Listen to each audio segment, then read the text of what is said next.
Welcome, ladies, gentlemen, and hermaphrodites, my fellow slaves of the global plantation. The Vinny Eastwood show is bad news. It's like the news, but worse. It's the lighter side of genocide. Just because we're being exterminated doesn't mean we can't enjoy it. Otherwise, what's the point of being killed? The Vinny Eastwood Show, where the only thing worse than living in a high-tech global police state run by child trafficking satanists is Vinny's jokes. And my very special guest here, the one, the only, the somewhat legendary, the borderlining on fabulous, Justin Pedini. Welcome to the broadcast, brother.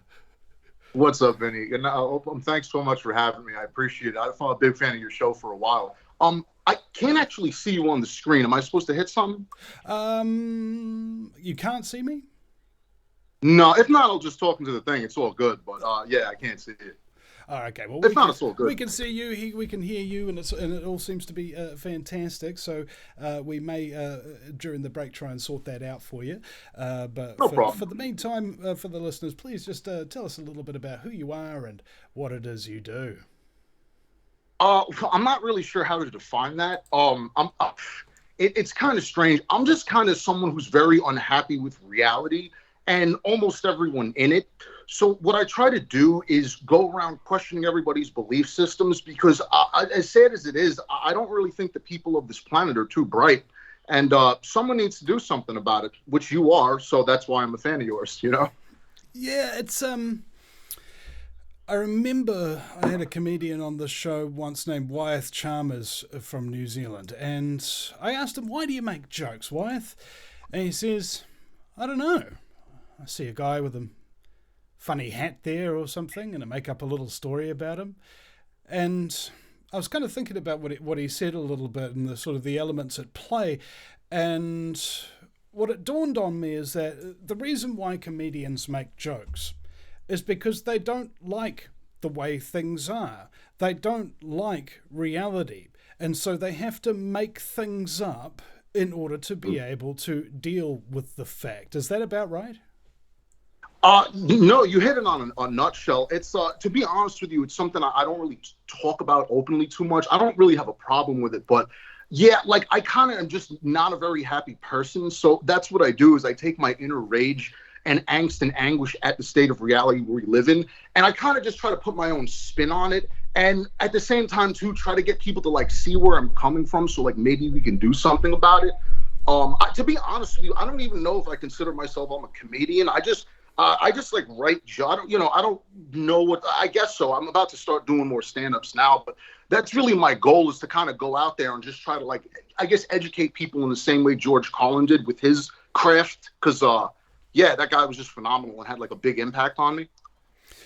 Yeah, I remember I was talking with the Australian comedian Steve Hughes, who I think is sort of the progenitor. There was he's the fourth of four great philosophical comedians, and I think the first being Lenny Bruce, then Bill Hicks, who was inspired by Lenny, and then George Carlin, who was around before Bill Hicks, but he sort of became a little bit more philosophical after Bill, and then he's dead as well.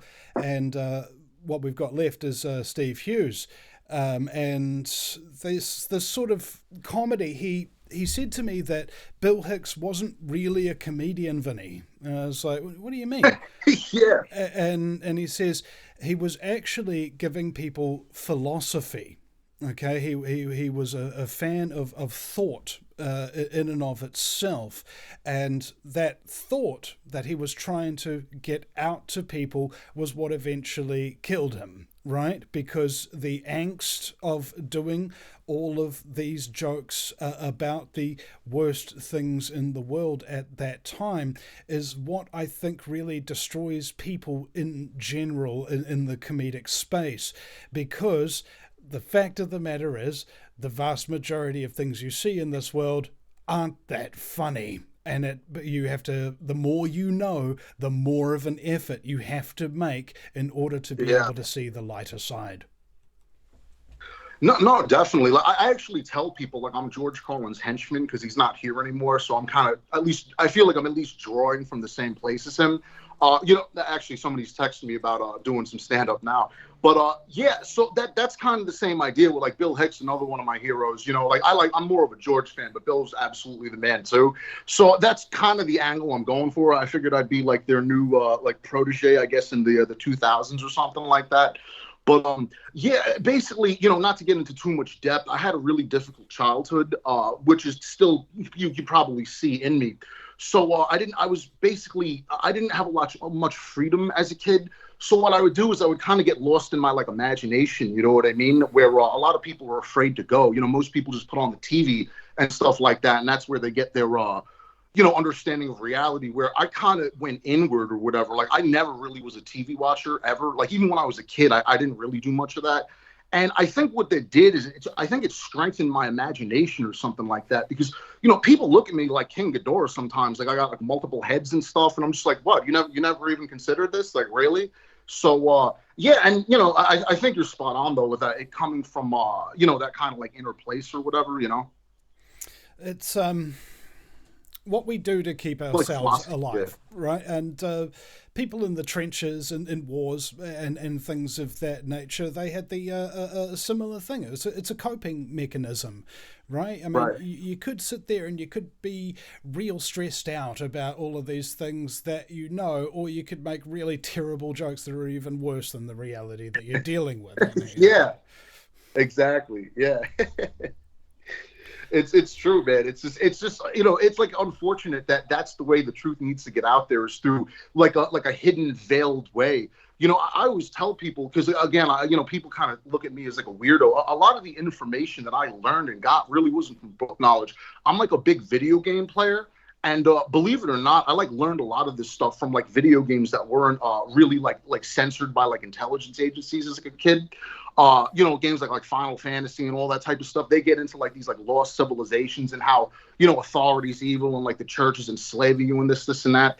And eventually, over time, I started to realize that these creators, these brilliant people, were like putting their ideas and their concepts of their unhappiness with reality into their artwork.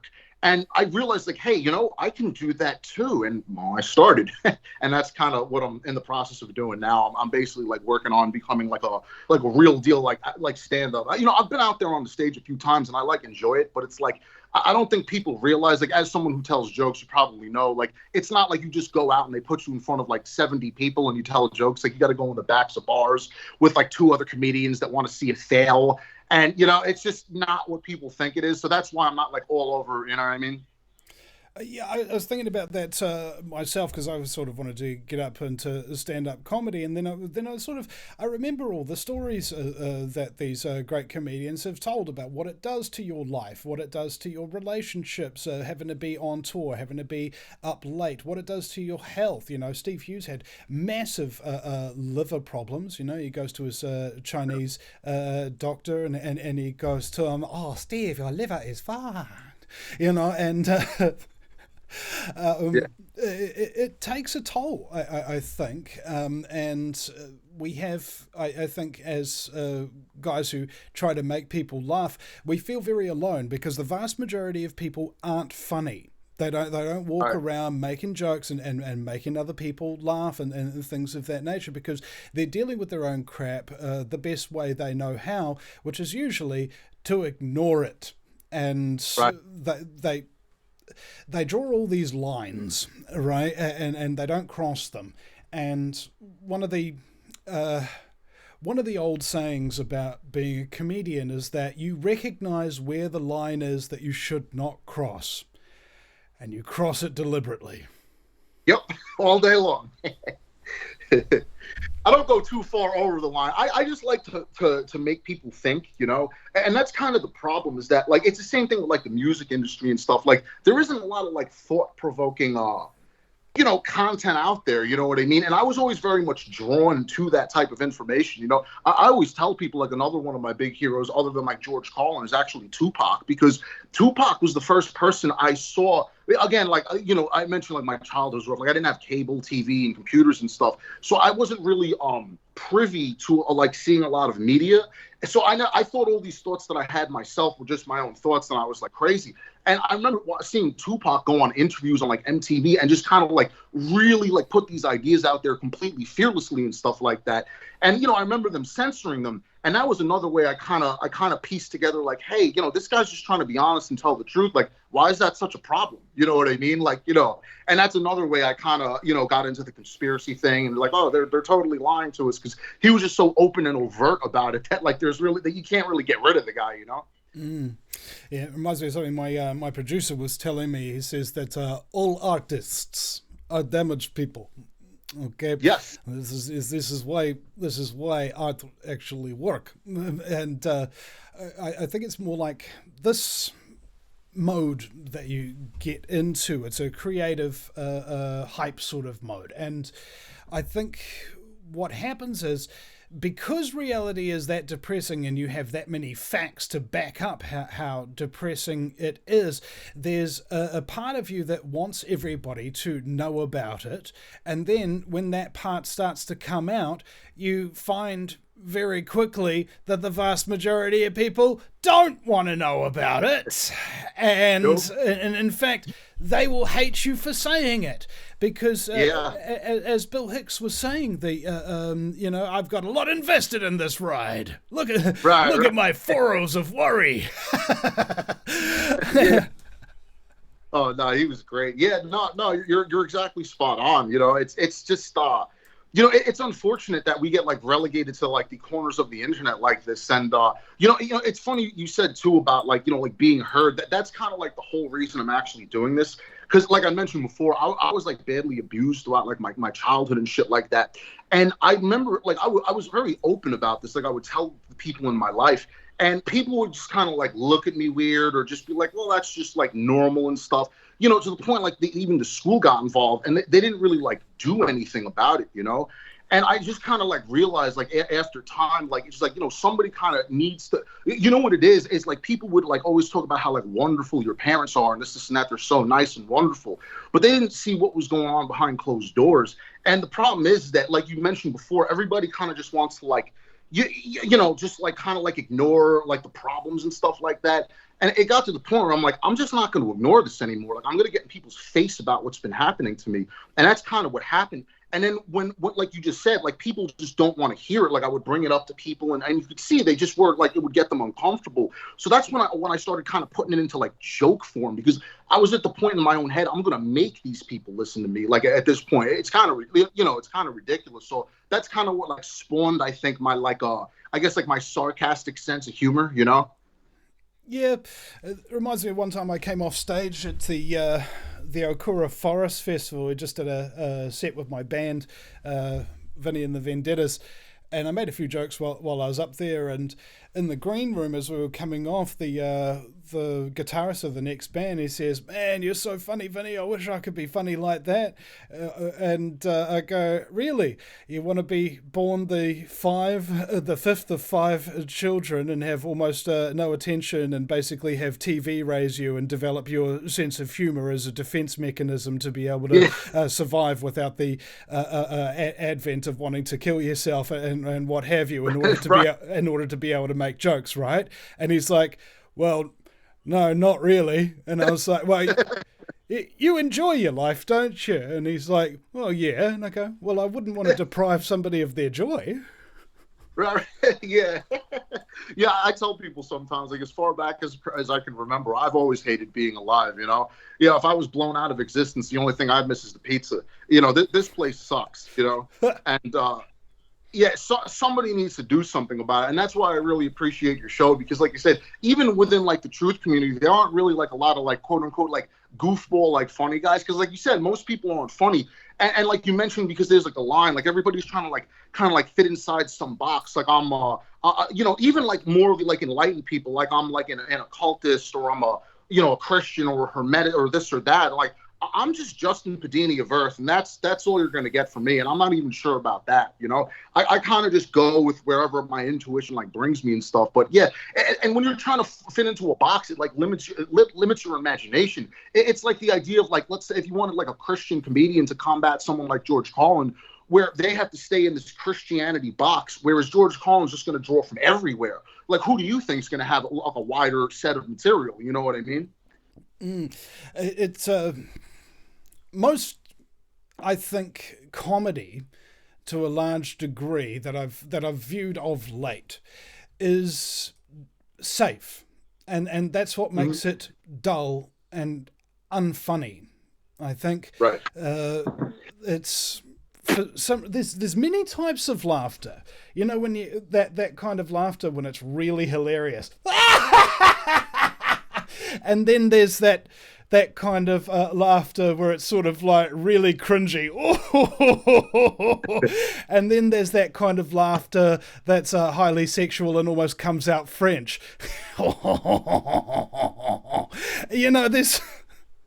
There's different ways that you can manipulate the cortex into releasing those endorphin rushes, and certain people they have their preference, and I think it was John Ansell, who's a former political advertiser, like award-winning advertiser. This guy really knows how to get concepts across to people. And he was a big fan of an old 70s show called The Goon Show, with a guy named Spike Milligan. And he was telling me that this guy, Spike Milligan, was the comedian to which, at the time, all other comedians deferred, because he was the best. And they showed me some clips of this. And sure enough, that first laugh that you do there, where it's just out of control, where you almost lose all control of motor functions because it's that funny, that's how good it was. This little thing where he had a Dalek. You know what a Dalek is, from Doctor Who. A little machine comes into the apartment, and he's got a British wife, and she's making him a cup of tea and stuff like that, and he's like, "Hello honey, I'm home." And she goes, "Oh, how's Mr. Stevens at work?" "He's not very well." "Oh no, what happened to him?" "I exterminated him." I've never seen Doctor Who, but I know what the show is. My old neighbor was like obsessed with it. He had like the floor mat with the telephone booth or whatever. I mean, just the juxtaposition of something freaking ridiculous, right? And that was the essence of it then. And even then, it wasn't safe. Okay, because there was a lot of things that nowadays would be considered too racist or too controversial. Yeah. It's so strange, because it seems like back in the day, when there wasn't quite so much censorship and things of that nature, there in the digital space, there were other kinds of censorship, social kinds of censorship, where if you start saying the wrong thing and doing the wrong thing, you won't really have any friends. And Spike Milligan actually wound up going into a mental asylum. And for his last 10 years of his career, he wasn't asked to write any jokes and what have you. And I'm thinking about this, like, what if we have a use-by date? Speaking of which, we'll be right back after the break, ladies and gentlemen, at the VinnyEastwoodShow.com. We're live on Republic Broadcasting Network. I feel frustrated. Yeah, freedom won't make it. No, I feel frustrated. Yeah.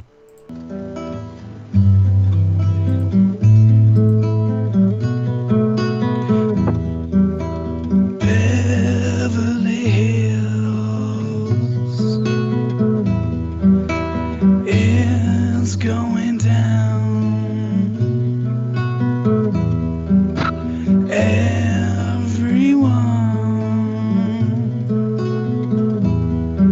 is leaving town. Welcome back. Rats are back. Welcome back, ladies and gentlemen, to the show that's all about everything going down. It's the Vinny Eastwood Show, broadcasting live on Republic Broadcasting .org, and we won't be broadcasting on Republic for too much longer. 26th of November, so another 20 days.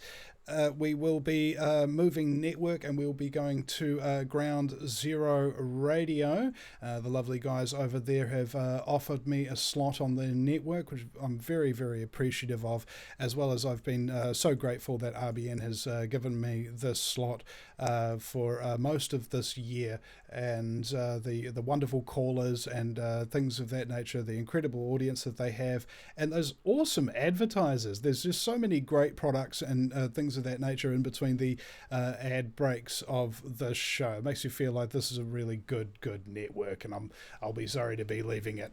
So my very special guest, Justin Pedini, is here, and we're talking about comedy, what it means, and why people do it, and that kind of thing, and the processing of basically early trauma. And my belief is that nobody comes to the truth except through trauma. Okay, in my opinion, that's basically the one surefire route. I haven't met anybody so far who's woken up to how horrible things are without having been affected by it in some manner and causing them to question. Because your parents are essentially your when you're a baby, your parent is a god as far as you're concerned. They created you, they keep you alive, they protect you, and all of that kind of stuff. So if your god is a vengeful god, you become a different being entirely, somewhat less angelic. Justin Pedini, my very special guest, welcome back. Very, very well said. You know, I gotta give you props, man. You're a fucking great host. You're very amusing too. Anytime I watch your show, when I get time, like I always kind of have like a grin on my face throughout the whole thing or whatever. So I gotta give you props for that. You're good, man. Yeah, what I try to do is be like a dark angel or whatever, because those are always my favorite characters. You know, like, you know, I always tell people I'm pure as fuck. Like, I've never stolen anything. I never cheated on. Oh, by the way, speaking of as pure as F, we are on a network, so we have to keep that stuff down, which is unfortunate for comedy. But go right ahead. Forgive me, I'm sorry about that. I didn't realize. So yeah, like that's another way I think people can basically like find and access the truth throughout their own like soul, is by like try to be as pure as possible. You know, I feel that like the more pure you are with your conscience, the more you become like a conduit for like the force of good. I know that might sound a little crazy. I know the rapper Nas kind of said something similar to that recently, but I do believe that to be true. And I try to do nothing that goes against my conscience. And that's why I'm always beefing and feuding with religious people on the internet, because I'm not an atheist, but I don't fall into any category, and they are not happy about that. And, you know, I don't know. Like I said, I definitely go like with like what, you know, like more like Mark Passio is talking about with like that kind of occult stuff. And I think it just makes a lot more sense personally, you know? Well, what Mark said is that there's two types of Christians. Esoteric Christians, those who have what he calls could be termed Christ consciousness, like this is what Christ did, this is how he thought, and this is how he felt about things, and this is the rules to follow in life. And you don't need a book to tell you that, generally speaking. You certainly need some experience and some innate wisdom and a conscience to understand that, which is why psychopaths very rarely fall into this category. And the second is what you call the exoteric Christians, like an exoskeleton of religiosity, as opposed to the religion being within you. Right? So they've got this book and they tell you what to believe out of it and stuff like that, but they don't actually follow any of the rules. Right? They just tell you that you should be following them and give you the impression that you should be worshipping them because they claim to. Right? There's what I call hypocristians. All right? And I told Mark Passio this, and he says it's very apropos. And this element I like to call the main structure of reality. You know, it's I got asked one time, so Vinny, give it to us straight. Is the earth flat or is it round? Oh, here we go. And I said, well, I think it's a holographic fractal that's being projected by collective consciousness experiencing itself subjectively. And they were like, whoa. But what angle is it? Like, as if it matters, you know? Yeah, they get so bent up about like the craziest shit. Like, you know, a good friend of mine, like I love the guy, but he's like the most hardcore Christian I know, and he's always in my inbox trying to sell me to become like down with Christianity because he sees like I have, you know, a decent following or whatever. And the other day he said to me, I sent him a thing about Muhammad Ali because like I posted earlier, like, oh my goodness, we're gonna have to come back to that. Just a sec, very short ad break this one. We'll be right back, ladies and gentlemen. Remember to go to thevinnieeastwoodshow.com and make a donation today if you can, please, to support the broadcast.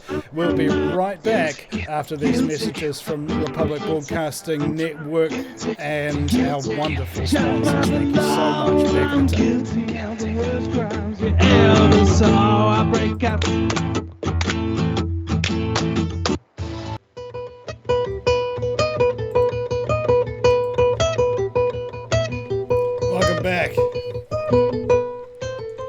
Welcome back, ladies and gentlemen, to the show that's all about everybody wanting to be Mexican.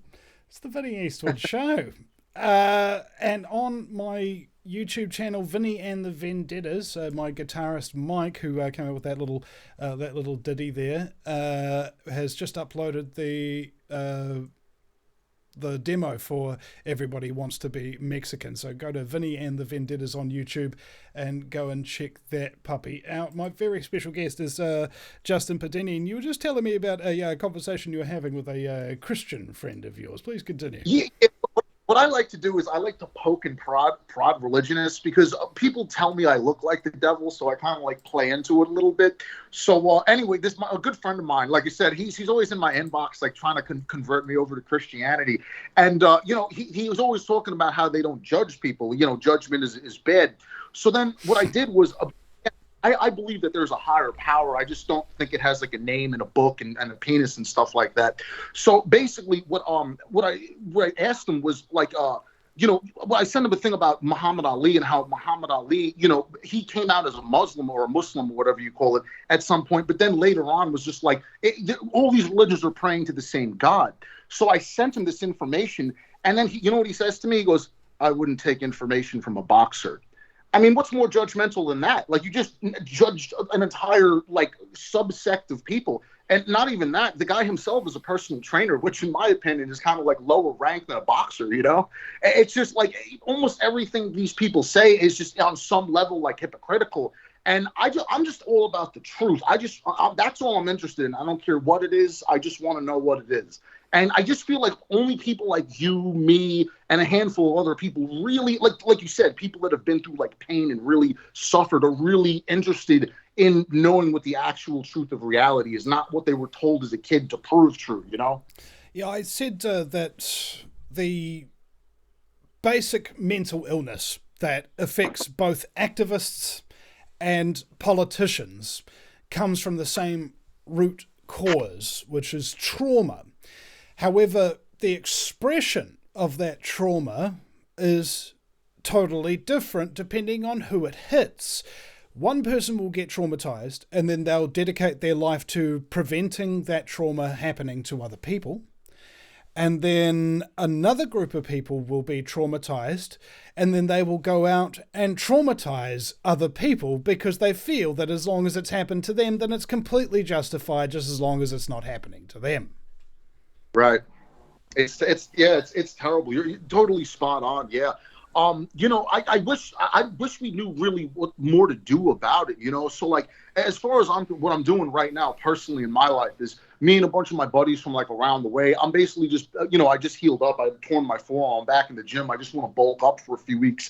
And then I'm going to go out and I'm going to attempt to do kind of like what 50 Cent did to get in the rap game, except I'm just going to do it with the comedy game.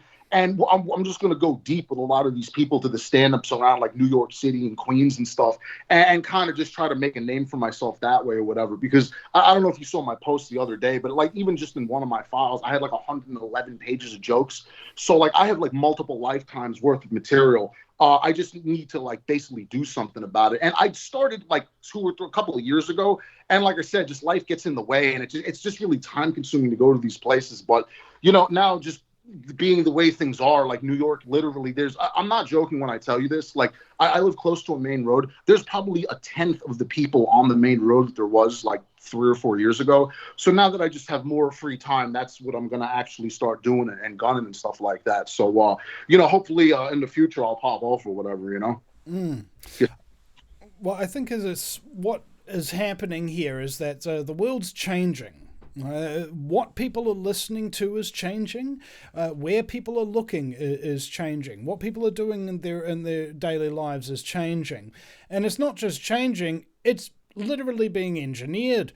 And so we're stuck in this kind of quagmire where we've grown up with a certain level of programming of the indoctrination in our society. And now there's a whole new level of programming and indoctrination in society that we're not comfortable with, and yet we're still trying to go around, do things that we thought used to work back in the day, but they don't work anymore. And I don't know, there's all sorts of technological solutions to these things. I mean, I consider myself a comedian, but I don't do stand-up per se, very, very regularly or often, or go to the comedy bars or anything. This is my show, you know, this is my comedy show that people are talking into to talk about satanic ritual abuse. And the a way that we will kind of get over this sort of hump is by finding these new ways. And musicians have got this problem as well now. And I thought about an idea called digitalbusker.com. You go live and people are able to chip money at you while you're playing and busking. Right? And YouTube's super chat mechanism made that such a viable concept, and so of course my YouTube channels got deleted and it got demonetized and deplatformed. So it's like there goes that idea. But still, there've got to be all these ideas that people have to spend their time on in order to will into the physical reality. For example, if you've got 1,100 pages of jokes, have you ever seen those books, you know, 1001 jokes or something of that nature?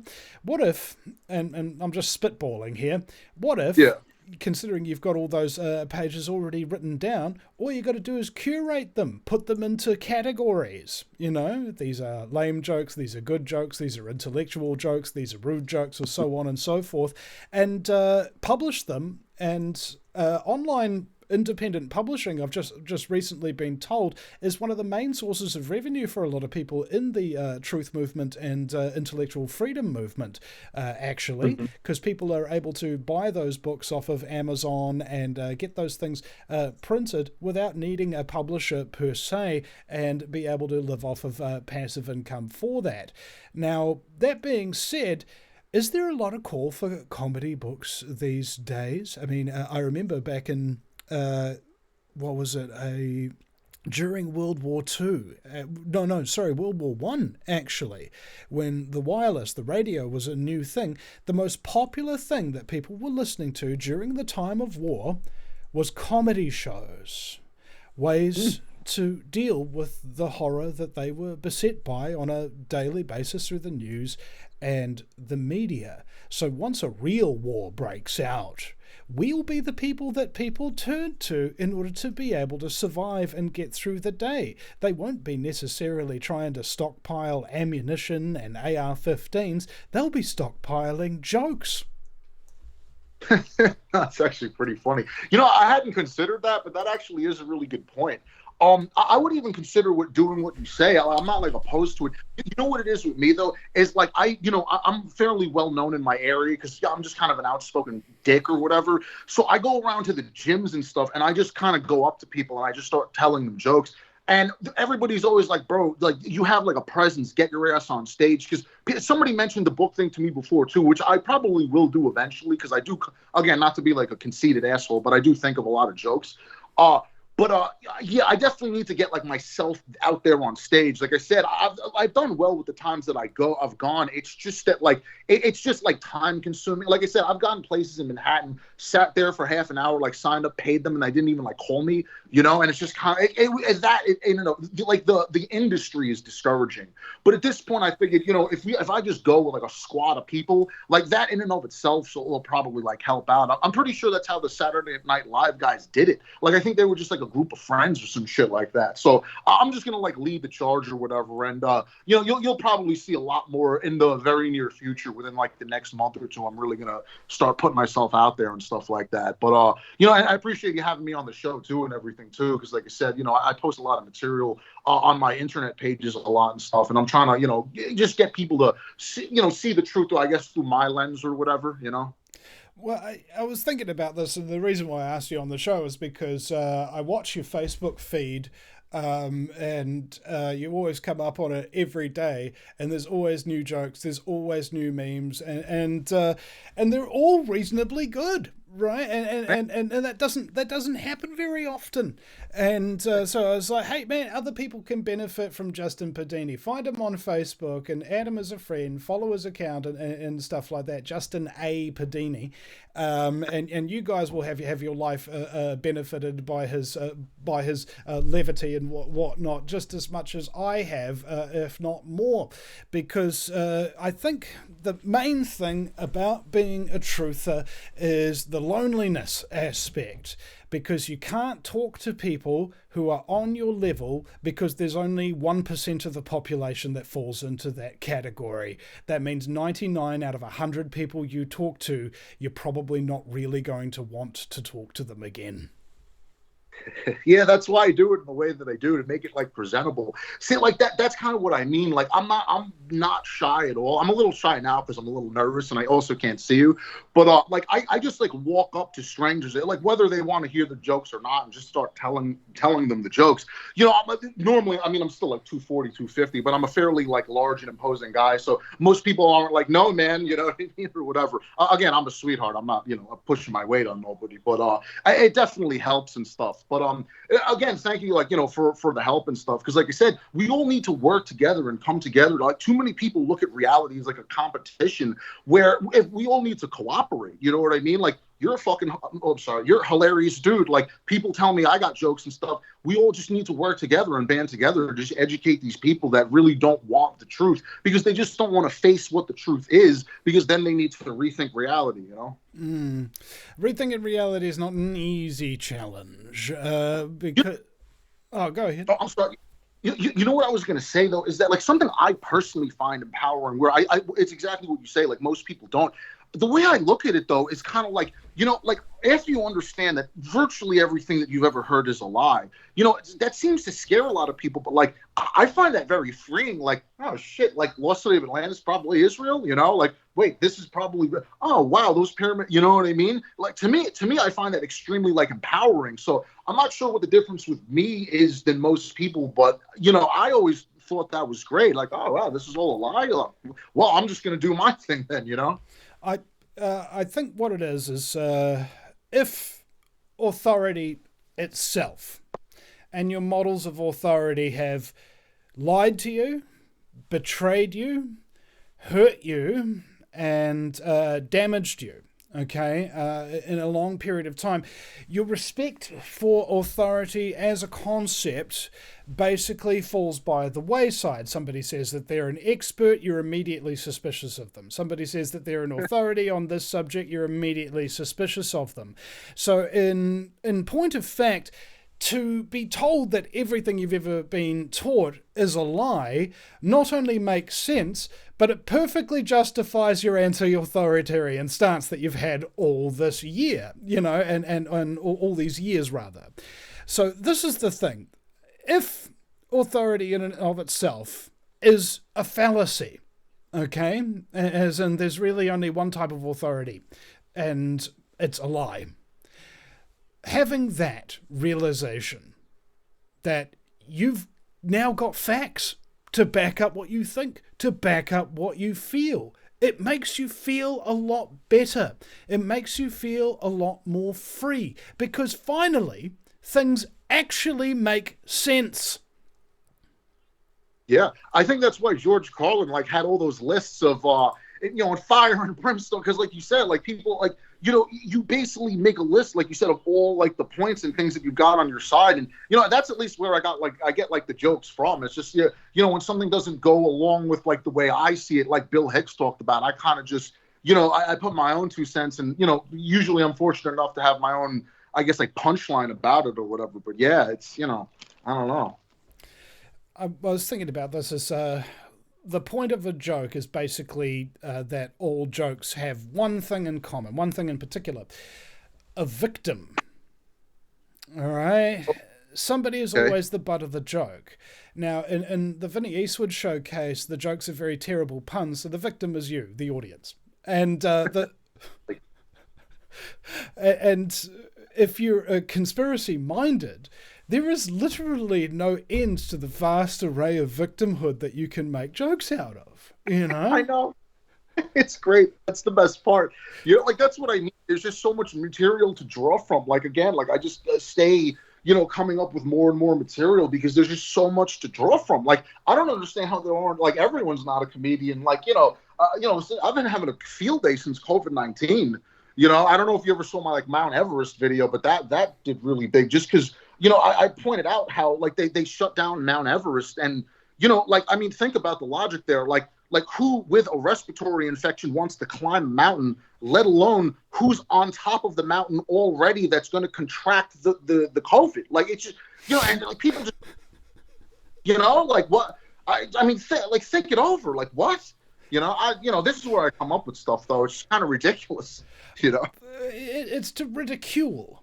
Okay. Yeah. That's the thing. Things are ridiculous, and thus they need to be ridiculed. All right. And comedy, sort of like the what was it saying there about to be humble requires humiliation. Okay, that's what it comes from. And the vast majority of people who go along with mainstream narratives have not been humiliated enough yet. They haven't been persecuted enough yet for their ridiculously moronic, unthinking, and very, very tightly held belief structures that have been provided for them that they never came up with on their own, that they haven't processed in any way. It's like football is actually the perfect example of people just being programmed and hypnotized. Football is objectively one of the most boring things you could ever possibly watch. I mean, a football game is literally like if you were like up high in an apartment, let's say in like Manhattan, and like you look down and try to watch a group of cars navigate through traffic. That's basically like watching football. It's not fun. It's not, again, like almost I'm the only person I know that doesn't like football other than like a few women. But like the idea, like I remember being like a kid and like, what are the chances that everybody likes this except me? Like it's like what all like I can sit and watch like a basketball or UFC or something like that because there's a lot of action. Well, football is just boring as sin. And it's literally here in the United States, everyone is obsessed with this. And that was like another thing, too. I remember thinking, like, what is the chances that everybody likes this but me? And then, like I said, over time, like I started to realize, like, oh, these people just aren't really being genuine. They're not being their true selves. They're just trying to, like we talked about earlier in the interview, like they're just trying to, like, fit a mold. They don't want to go past those lines that you mentioned, It's exhausting, right? And the word you ticked on there is boring, okay? And I think that is the vast majority of people summed up in a nutshell right there. They're freaking boring. Why? Freaking boring. Why? Because they're not original, okay? They ain't coming up with anything that ain't already been come up with. They don't have an opinion that hasn't already been given to them. It's, what would you call it? Mediocre. They're mediocre. All right. What you really want in life is people that inspire you. Okay, inspire as opposed to respire, which is the breath out. Inspire is the breath in. And Cliff High told me this. I told him, hey, humanity's like a spring. If you push us down, we'll resist you. You push us down all the way, we'll still resist you, and the second you stop pushing us down, we'll pop up, right? That's what humanity's spirit's like. And he goes, no, Vinny, use an organic example. Humanity's like a water spring. Now, what happens when you try to push down water that's bursting through to the surface? It starts going sideways, going all the way through stone and through mud and through sand and bursting through to the surface from places you can't predict or comprehend. That's what humanity's spirit is actually like. Now, that's the whole basis of inspiration, okay? To give ideas and that current and that courage to others, and the only way to do that is by example. So if there are no examples of people with intellect, with comedy, with creativity, with inventions, and people with originality, what is going to happen to you, considering that we are all a base construct of all of the experiences that we've been exposed to, okay? And so that's why it's so important to be original like we are, to be genuine like we are, if nothing else, because there are very few of us. Yeah. And that's actually, it's good you brought that up, because, the inspiration thing is probably the most important thing, I feel. That's kind of why I think people are boring, is because they're not really inspired. And I just want to point out to anybody like watching this, like, at least where I've gotten a lot of my personal inspiration from is seeing some of these great people of the past, like someone like George Carlin or Tupac, or like Da Vinci, or just like the people that really did stuff or whatever. And a lot of people just enjoy their material, but they don't like look into what got this person into that mindset. Like what have they been through? Like what was it that that they inspired them or got them to on the method and track of thinking that they're on. And that's why I like anytime like I'm fascinated with somebody or something, like I kind of want to take it all in and learn all about it. And then if you look into these people that really did make the difference, it's like we talked about earlier, a lot of these people were in like a lot of pain and stuff. And if you look in their writings or just some of their interviews and stuff, you can see it. Like, the guys that I mentioned, they weren't like, just all like MTV happy guys, they like had something to say on their interviews. And not only were they significantly more talented than anyone else in their field, their bodies of work were just absolute. I mean, if you look at like George Carlin's body of work, it's insane compared to just like even like some of the greats like Rodney Dangerfield. I think he only had like 2 stand-ups or something that he just pulled jokes out of, or like Tim Allen. I think he had like 1 stand-up or something like that. Same thing. Or like Tupac. I think they're still finding songs. This guy had like 1,000 songs. If you took like Jay-Z, Nas, Eminem, and Biggie and combined the amount of tracks that they did since the 30 years since they've been doing their thing, it still just kind of comes out to about what Tupac did in like 4 years. It's because these people were driven and inspired from something different than just being rich and famous. They wanted to change the nature of reality, the slavery that we live under, and that will light a fire under you. And and there you go. So yeah, I mean, Tupac has dad almost got shot by the Chicago police. He was a member of the Black Panthers, I believe, at the time. Yeah. And the cops pulled up outside his cousin's house. He's staying with his cousin there to sort of stay down low. And they pulled out all their guns and told them to come out. And Tupac's dad started taking off his clothes, and his cousin's like, "What are you doing?" He's like, "Take off all your clothes, man, all of them. Go out there buck-ass naked. Otherwise they'll say that you've got a gun and they'll shoot you." And so his cousin was like, "Nah, man, I'll take off most of my clothes." Just goes out there in boxer shorts. Gun! Blew him away. And then Tupac's dad comes out, wang swinging in the breeze. And he said he could see the look on these cops' face. Damn it. So let's say that happened to your dad. how would that affect you in terms of your inspiration to do something to help the black community? And I remember it was John Potash, who I had on the show a number of years ago, talked about the FBI's secret war on black leaders.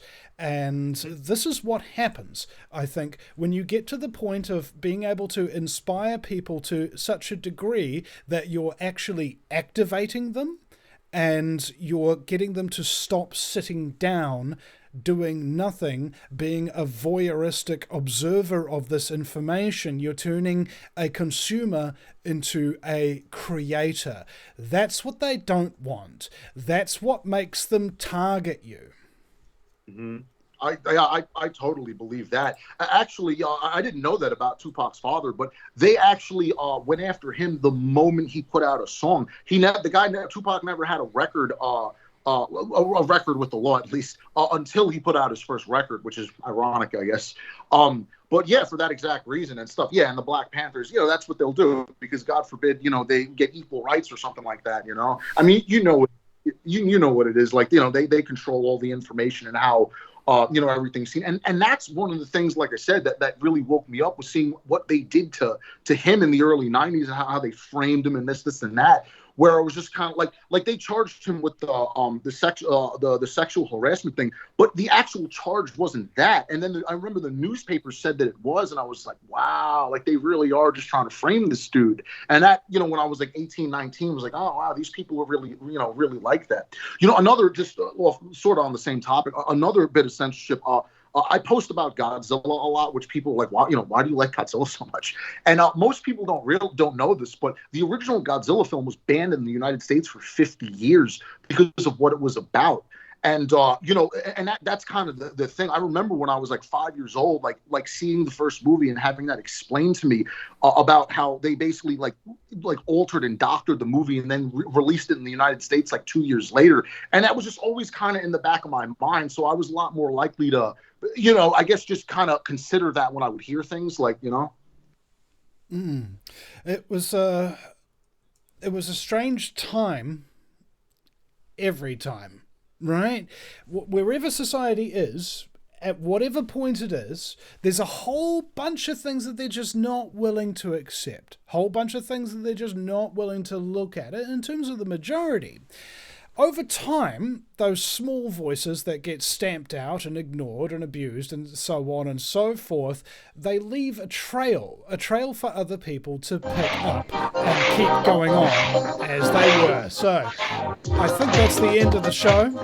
Justin, thank you so much for your time, brother. It's been an absolute pleasure and an honor having you on the show, man. And I can't wait until you get your ass on a stage and get somebody to film it so I can actually watch you doing your first stand-up set, bro. I'm waiting for it. Okay, great. I think I have one I can send to you or whatever. But yeah, if you ever want to come on my, Facebook too or whatever, I'd love to have you on. But again, thank you so much for having me, man. Like I said, I'm a big fan of yours or whatever. So keep doing it. And like I said, I'll keep sharing your stuff. Much love to you. Thank you. Thank you, brother. Thank you so much. And thank you, ladies and gentlemen, for tuning in to the Vinny Eastwood Show. Go to thevinnyeastwoodshow.com. And we will see you again next time. Thank you so much.